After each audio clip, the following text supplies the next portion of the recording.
It's very easy to do, very cheap, and I am looking for a future where none of you will be necessary, and I won't be necessary.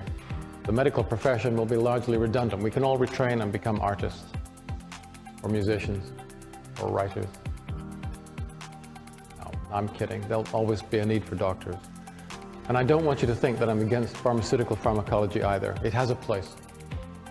It has a place, but just not at the center of medicine.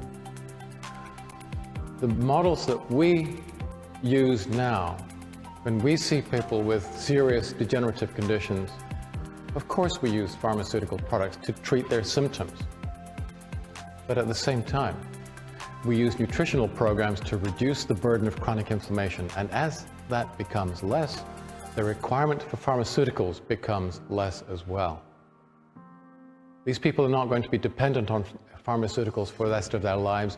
We can use lower doses for less period of time, and in that way reduce the risk of adverse effects. The drugs themselves become safer and more practical to use. So I'm not saying it's a question of natural pharmacology versus synthetic. We use them together in truly integrative medicine. I mean, if you look at the medical textbooks of, let's say, 1900, you will see 30, 40, 50 pages on type 1 diabetes, but for type 2 diabetes, maybe only 4 or 5 pages. It was not significant. And yet today it's overwhelming us. It's so clearly a lifestyle disease. But just calling it a lifestyle disease or a disease of civilization is not enough. We have to be analytical. We have to try to understand what the factors are in the lifestyle that predispose to that illness, and then we can start to remedy it.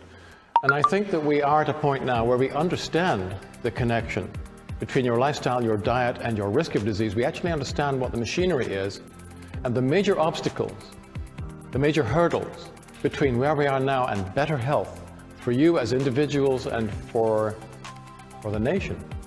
These obstacles are no longer scientific. I think that they're political, they're regulatory, and they're economic. So this is where we are. We are facing a political problem, not a medical one anymore. I do apologize for speaking too long. Thank you.